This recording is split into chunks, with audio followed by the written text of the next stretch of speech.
The Appalachian Mountains are vast, covering nearly 2,000 miles of North American soil.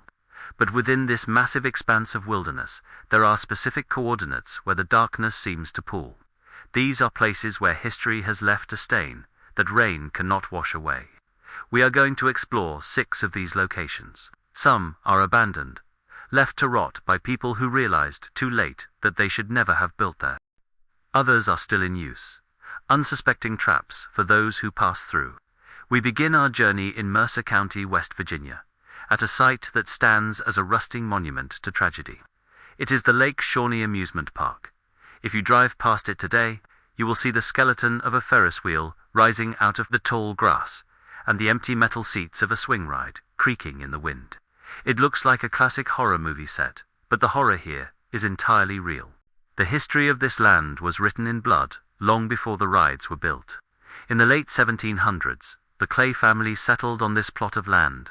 They were the first white settlers in the area, and they paid the ultimate price for their intrusion. A group of Native Americans, likely defending their own sacred territory, attacked the homestead. The patriarch, Mitchell Clay, returned from hunting to find his youngest children murdered.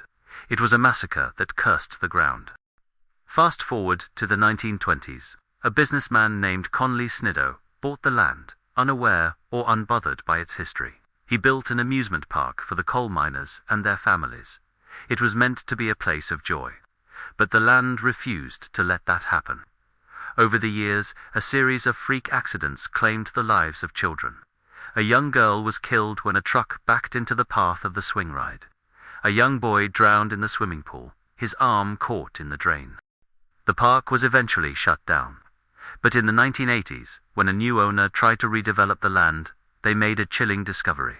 While digging in the soil, they unearthed artifacts, not just arrowheads, but bones. It turned out the amusement park had been built directly on top of a massive Native American burial ground. The swings, the pool, the ticket booths, they were all sitting on top of graves. Today, the park sits empty, reclaimed by the vines.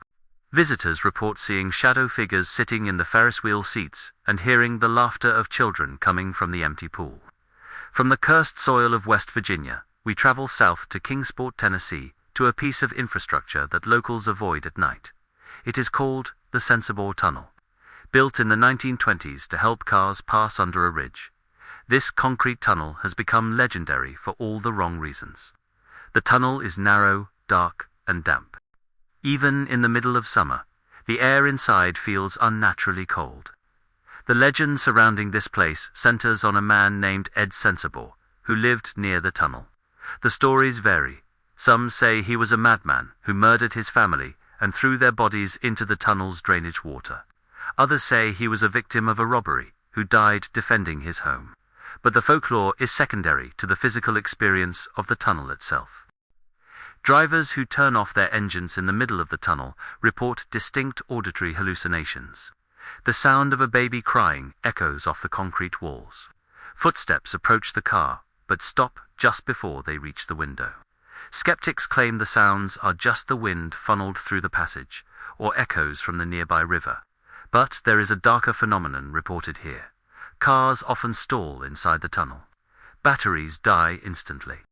Headlights flicker and fail, plunging the driver into total darkness. It is as if the tunnel drains energy, whether it is the ghost of Ed Sensabaugh or something much older living in the rock. The advice remains the same. Hold your breath, keep your foot on the gas, and do not look in your rearview mirror until you are out on the other side.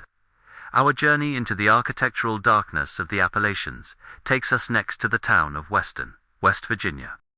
Dominating the landscape is a structure that feels less like a hospital and more like a fortress built to keep the world out. It is the Trans-Allegheny Lunatic Asylum. To understand the true weight of this place, you first have to comprehend its sheer scale. It is the second largest hand-cut stone masonry building in the entire world, surpassed only by the Kremlin in Moscow. It stretches for almost a quarter of a mile. It was built in the mid-19th century, during the height of the American Civil War. Originally designed to be a sanctuary, the architecture followed the Kirkbride plan, a Victorian philosophy which believed that tall windows, fresh air, and sunlight could cure mental illness. But as the decades passed, the noble intentions of the asylum rotted away, leaving behind a nightmare. Designed to house 250 patients in relative comfort, by the 1950s, the asylum was holding over 2,400 people.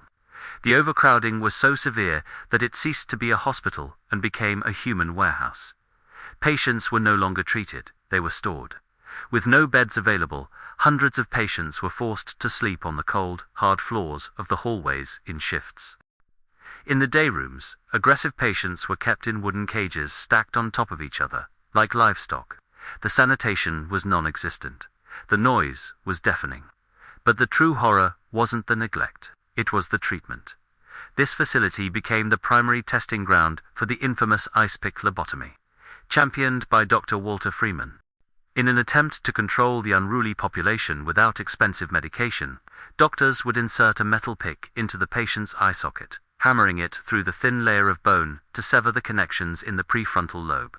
It was a brutal 10-minute procedure that left hundreds of people in a permanent vegetative state. They weren't cured, they were simply silenced.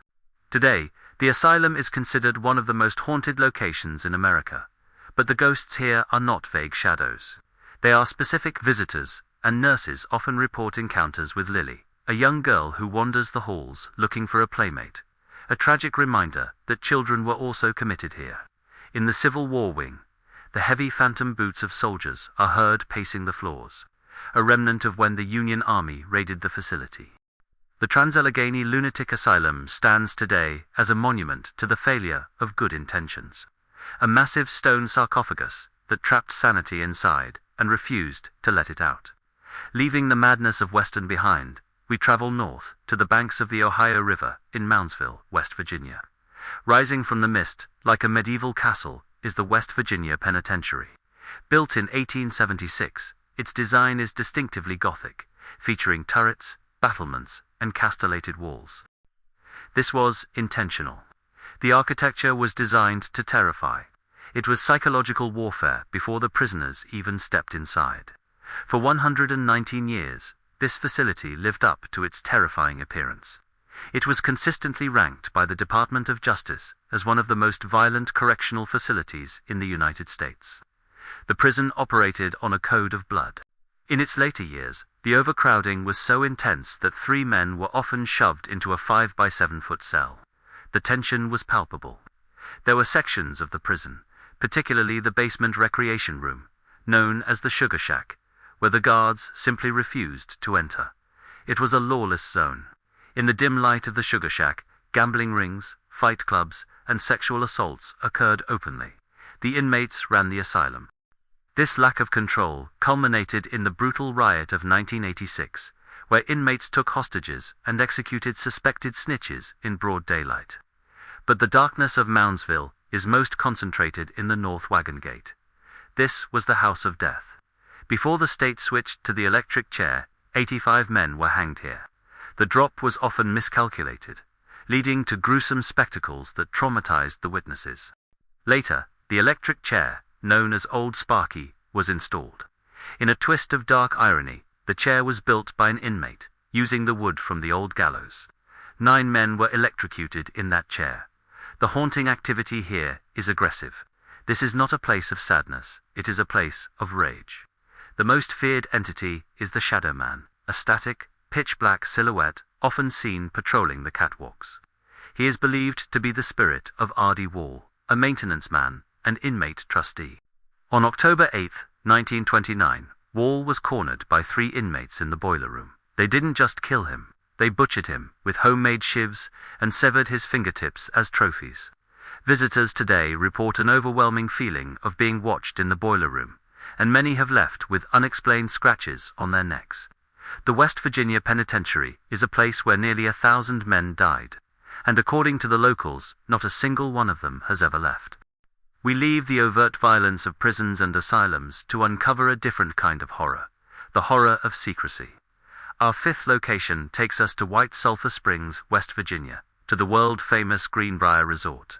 On the surface, this is a playground for the elite, a place of high tea, manicured golf courses, and southern hospitality. But for 30 years, the guests walking the plush carpets of the hotel had no idea that they were standing directly on top of a concrete tomb designed for the end of the world. This is the site of Project Greek Island. In the late 1950s, at the height of the Cold War paranoia, the United States government approached the owners of the Greenbrier with a top-secret proposal. They needed a place to hide the entire United States Congress in the event of a nuclear holocaust. They dug deep into the hillside beneath the hotel's new West Virginia wing, removing thousands of tons of earth to build a massive 1-100-and-12-1000- square foot fallout shelter. The sheer scale of the deception is terrifying. To hide the construction of the bunker, the government claimed they were simply expanding the hotel. But behind the scenes, they were installing blast doors that weighed 25 tons each, doors so perfectly balanced that a single person could close them, sealing the fate of those inside. For 3 decades, this facility was fully operational, stocked with enough freeze-dried food to feed the entire House of Representatives and the Senate for 6 months. The details of the interior are chilling in their practicality. There were decontamination showers designed to wash the radioactive dust off the politicians.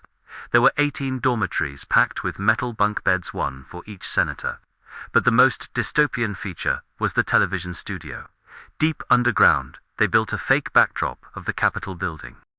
The plan was for the surviving leaders to broadcast messages to whatever survivors remained on the radioactive surface, pretending that the government was still functioning in Washington, maintaining the lie even after the apocalypse. The bunker was exposed by a reporter in 1992 and immediately decommissioned. Today, you can tour the facility, but walking through those long, sterile concrete tunnels creates a profound sense of unease.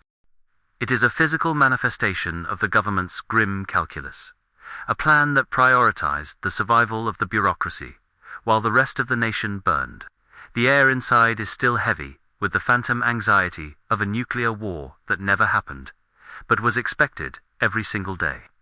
Finally, we travel south into the Great Smoky Mountains of Tennessee for our 6th and final location.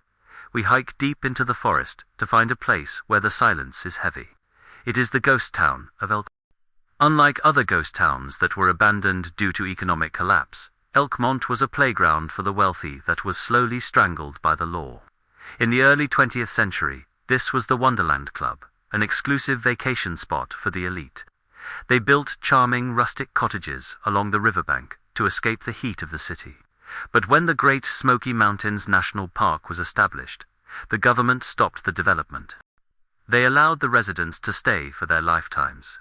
But as they died off one by one, their leases expired, and the forest began to take back what was hers. Walking through Elkmont today is a surreal experience. You are surrounded by over a dozen historic buildings that are in a state of suspended animation. The Daisytown section features a row of cottages with peeling paint, rotting porches, and stone chimneys standing like tombstones.